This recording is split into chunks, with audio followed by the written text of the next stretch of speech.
Ano na nangyari kay disappointing son? Ayun, disappointing pa rin.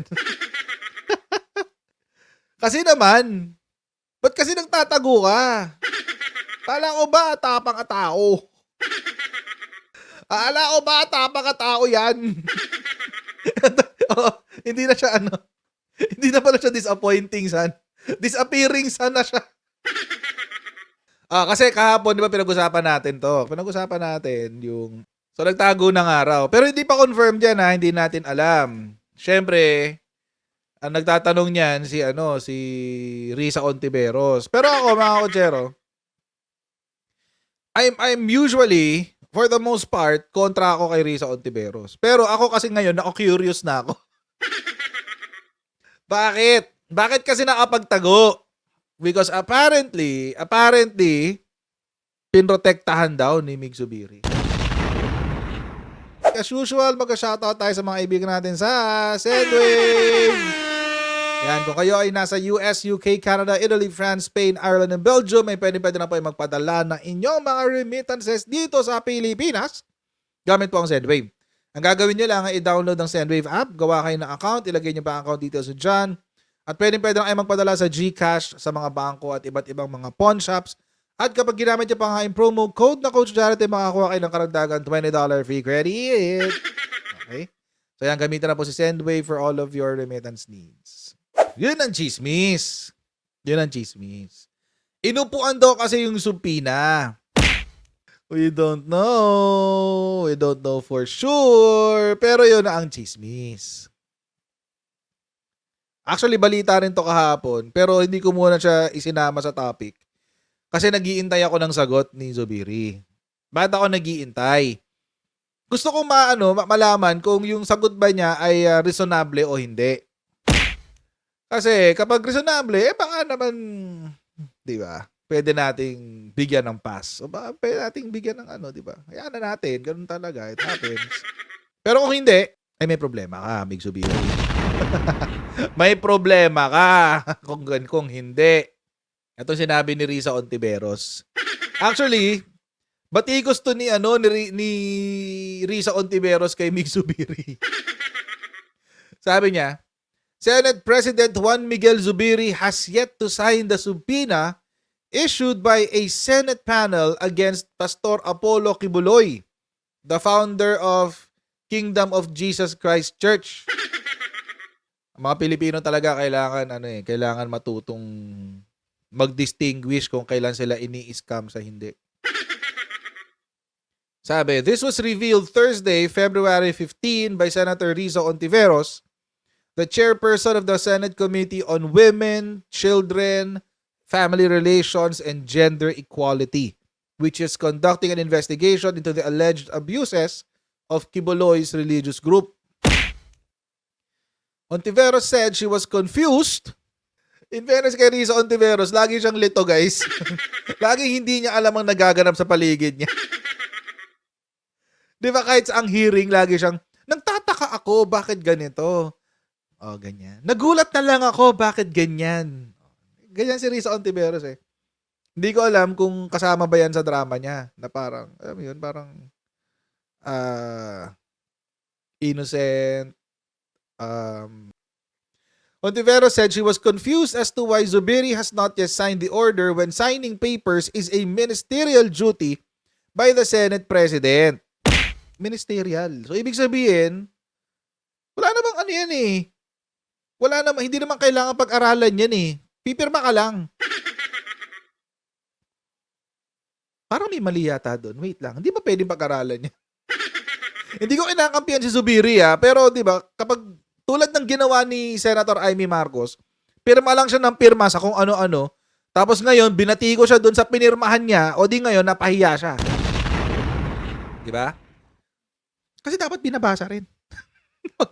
Pag merong papel na inilatag sa'yo, huwag ka lang basta-basta pipirma. Kailangan, basahin mo rin, intindihin mo rin. Hindi pwedeng pirma, hindi pwedeng ministerial lang, hindi pwedeng, kaya kayo nagkakaganyan eh. Hindi kayo nagbabasa ng mga dokumento, pirma lang kayo ng pirma. Anyway, ministerial naman ito eh. Halos lahat yata na mga naunang subpoena at request for subpoena ministerially pinirmahan. Okay, so parang pinapalabas ito ni Risa Ontiveros. Ba't pinatagal? Bakit pinatagal ni Mig Zubiri? Ba't hindi niya pinirmahan ng napakatagal na panahon? Kasi nga raw, parang February 9 pa ron na ibinigay yung yung subpoena. Asked if Zubiri is obstructing or blocking her investigation because both he and Kibuloy are from Mindanao, Hontiveros said she would rather hold on to the hope that the Senate President would heed her request. Okay. I would not call it obstruction of justice, pero it's something na iniintay ko talaga at iniintay ng committee ko. And I would even say, iniintay ng mga victims, sir. Ito na lang, victim, ano na naman tayo. Going back. He did not actually, sabi, she asked the media to direct their questions to Zubiri to dispel suspicions that he was blocking the investigation. In fairness, tama naman to. Tama naman to sinabi ni Ontiveros. Huwag na siya yung tanongin. Kasi, di ba, ang pangit kasi kapag sa kanya pa nang galing. So, tama lang to. He didn't actually give me an explanation basta may dahilan. And pag itinanong niyo sa kanya, mas ipaliliwanag niya, sabi ni Ontiveros. Ontiveros said there is a need to compel Kibuloy to attend the next hearing on Feb 19 to respond to victim survivors' testimonies that they were raped and were even forced to beg for money on the streets as members of the ministry. Grabe yun. Grabe yun, oh. Yung nag-ano ka na nga, nagsilbi ka na nga sa simbahan. Nagpa full-time ka, alam niyo mga kotsero, eto hindi ko lang, how should I say this? Ang dami ko na kasing alam sa KOJC eh. Wag na lang mag-talk. Hayaan ko na lang na mag-talk yung mga taong naging involved sa KOJC. Mas maganda sa inyo manggaling po. Ayan, kala Mike Abe, yan kayo na lang magsalita. Ayoko na lang mag-talk. Baka ako makakasuhan eh. Dito na lang sa tabi, mambubuyo. So, ayun. So, ganun yung nangyari. Pero ngayon, kanina, nagpapaliwanag naman si Mig Zubiri. Nagpapaliwanag si Mig Zubiri. Ano sabi ni Mig Zubiri? Sabi niya, pipirmahan ko yan. Pipirmahan ko yan. Subpoena. Alam nyo kasi mga kotsero, kung nakaalis si Kibbs, si Pastor Canor, kung nakaalis si Pastor Canor, kung totoo to at nakaalis si Pastor Canor papuntang China, kasalanan niya ni Mig Zubiri. Kung totoo. Ang DOJ kasi, hindi sila pwedeng mag-issue ng whole departure order hanggat walang papeles. Either complaint affidavit, hindi pa nga complaint affidavit eh. Kahit nga dun sa kahit sa fiscal, yung papel ng fiscal. Yun. Or subpoena. Ayan, tulad niya, subpoena. Pero to Senate subpoena to, hindi naman fiscal to eh. Hindi ho sila pwedeng issue ng whole departure order hanggat walang papeles. Hindi ho pwedeng e-signature sa sa subpoena. Christina T. Nung pandemic lang ho pwede yan. Ang sabi ni Mig Zubiri, I have been told by my staff that the issuance of the subpoena for Pastor Apollo Kibuloy has been prepared and is now ready for my signature. Actually, matagal nang prepared. February 9 pa. I'm just in the Visayas at the moment for several engagements, but I will sign all these documents upon my return.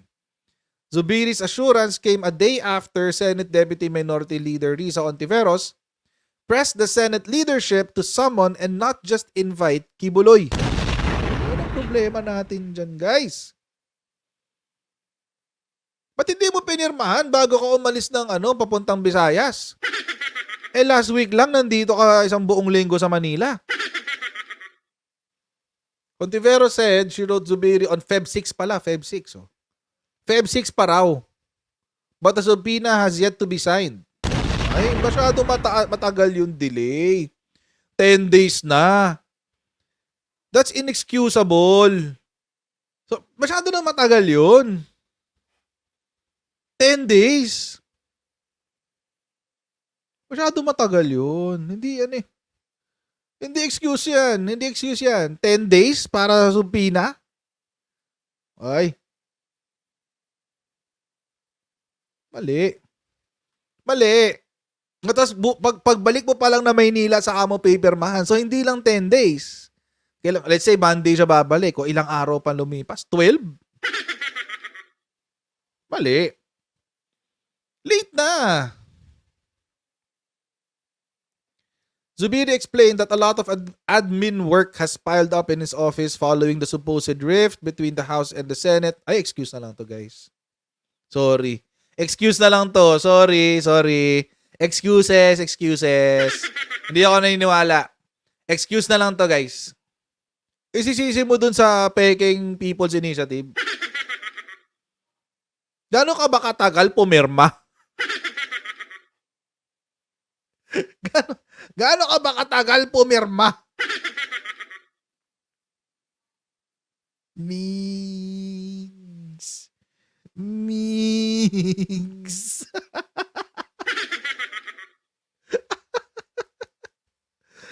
Ay, naka. The last few weeks have been marred with attacks against the Senate. Okay, hindi pwedeng excuse to. Ibig sabihin, sa 24 oras, let's say 16 hours kang nagwo-work. Para kang si Lenny. Ganun ka kasipag, 16 hours ka nagtatrabaho. Let's say, sa 16 hours ka nagtatrabaho, hindi ka nakakuha ng 10 seconds para pumirma dun sa subpina? Grabe siya. Hindi excuse to, Senator Migs. Promise. Sorry ka. Kung totoo ang chismis na nakaalis na si Kibuloy at nakapagtago na sa China, kasalanan mo.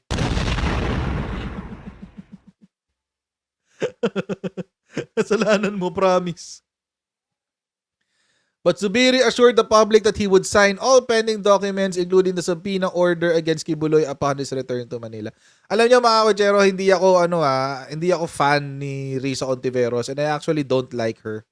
Kasi she's really, a drama queen pagdating sa Senado. Dapat hindi na lang siya naging senador. Nag-artista ka na lang sana. Kaso, masyado matagal to, guys. Masyado matagal to eh. Masyado matagal. Tapos, ito pa. Ito yung naaagulat, guys. Alam niyo yung naaagulat? Nakuha pa ni Kibbs manabotahe. Nakuha pa niyang manabotahe, guys. Paanong sabotahe? Kasi, eto dong si Kibbs, inutusan yung kanyang mga tagasunod na magpanggap na witnesses. Napapatunayan na habang tumatagal na kultong-kultong nga kayo.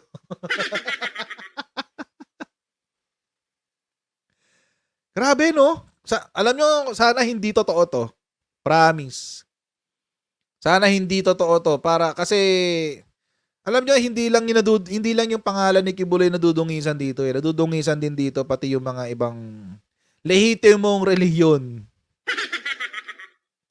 The opposition senator revealed that some KOJC members appeared to have been ordered to contact her office and pretend to testify about their leader's abuses. Pero ang totoong pakay pala nila ay pagmukaing walang kwenta ang hearing sa Senado. Ang kapal, di ba? Yan ba ang utos ni Kibuloy? Yan ba ang gawain ng anak ng Diyos? Parang may alam akong ganitong diskarte.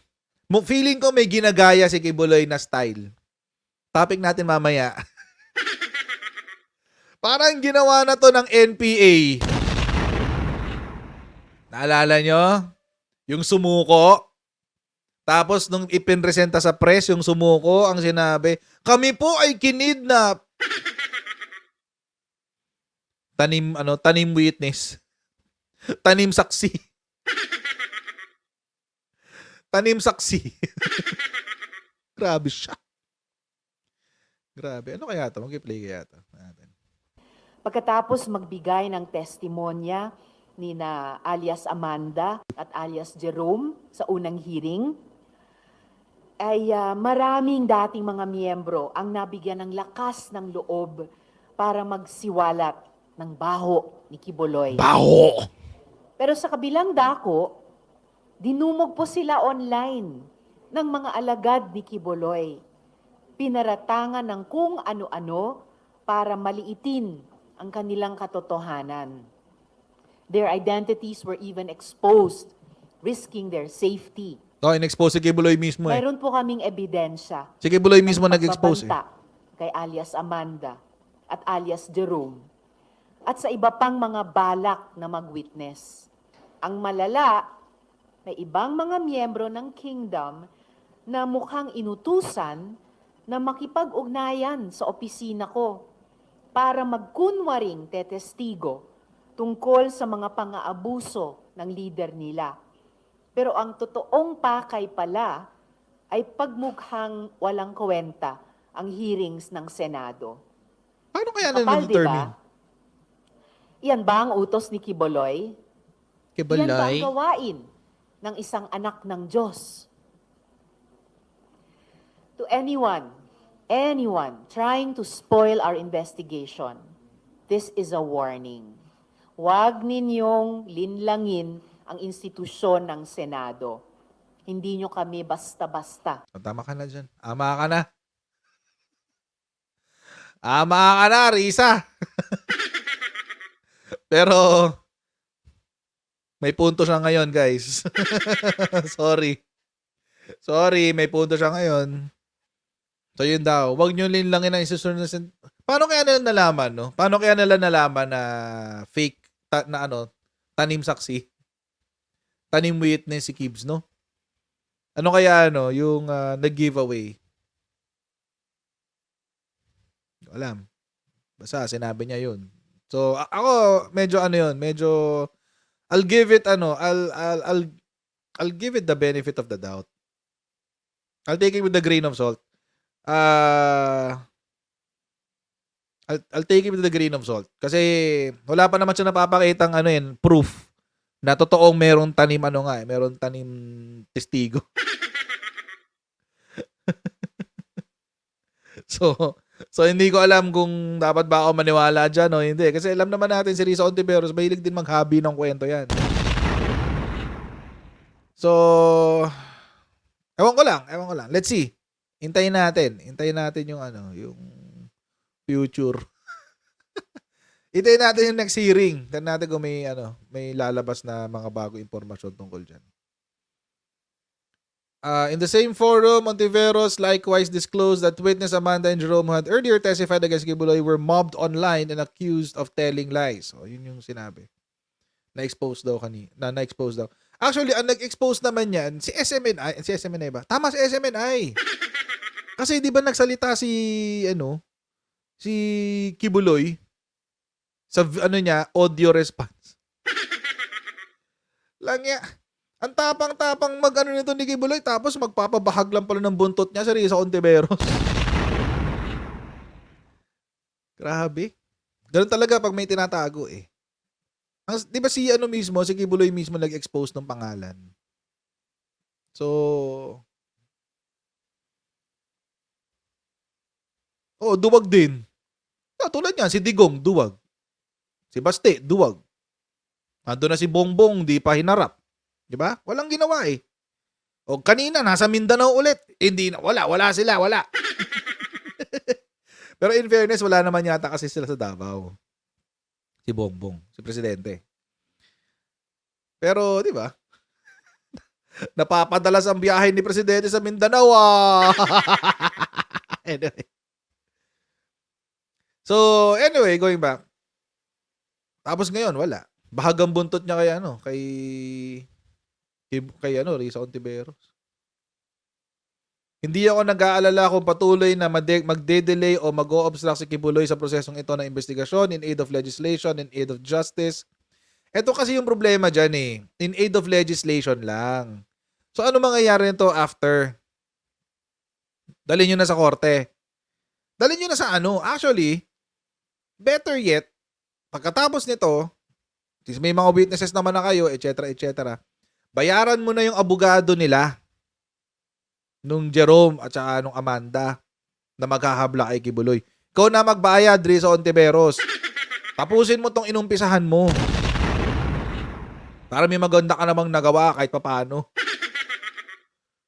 Diba? Dahil kung tatanggihan nila ang pagkakataong humarap at sagutin ang mga tanong mula sa kanila sa kanilang panig, ay makakabuo pa rin kami ng committee report na magiging kapaki-pakinabang. Dapat lang. Kasi bayad ka ng taxes, girl. Bayad ka ng taxes, te. Dapat, you make it worth our while. Dapat lang. Dapat lang, you make it worth our while. Hindi pwede yung, hindi pwede yung gagawa-gawa ka ng ingay dyan, tapos ang ending, nga. Diba? Well, ganun talaga. Sabi ko nga sa inyo at least, kung si mga Aquino merong ABS-CBN, si Digong meron siyang SMNI. Yan. Ganyan yan. Ang pinagkaiba mga kotsero, at least si ABS-CBN marunong humarap. Humarap para ipaglaban yung prangkisa niya. 'Di ba? Hanggang sa huli. Hanggang dun sa nawala ng prangkisa, hanggang sa pinasarado ng NTC, nagrarally pa talaga. Oh. Yun. Pero to si Kibuloy, wala. Nga.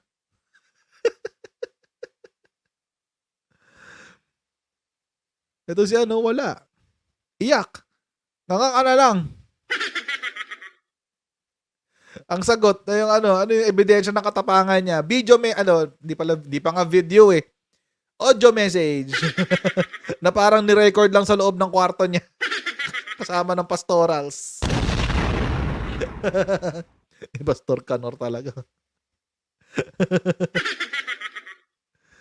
Pastor Canor!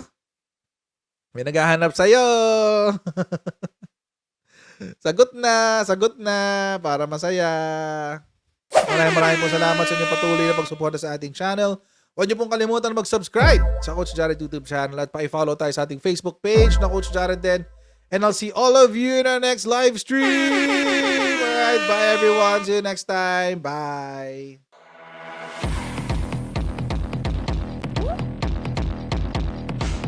Huwag ganun. Huwag natin gawing tanga mga Pilipino.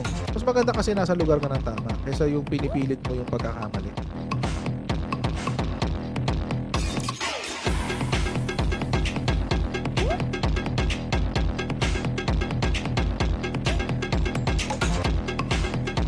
Are they willing to go that far? Hindi makakalimutan ng Pilipino yan hanggat di nasasagot niya. Sino ngayon nagsasabi ng totoo?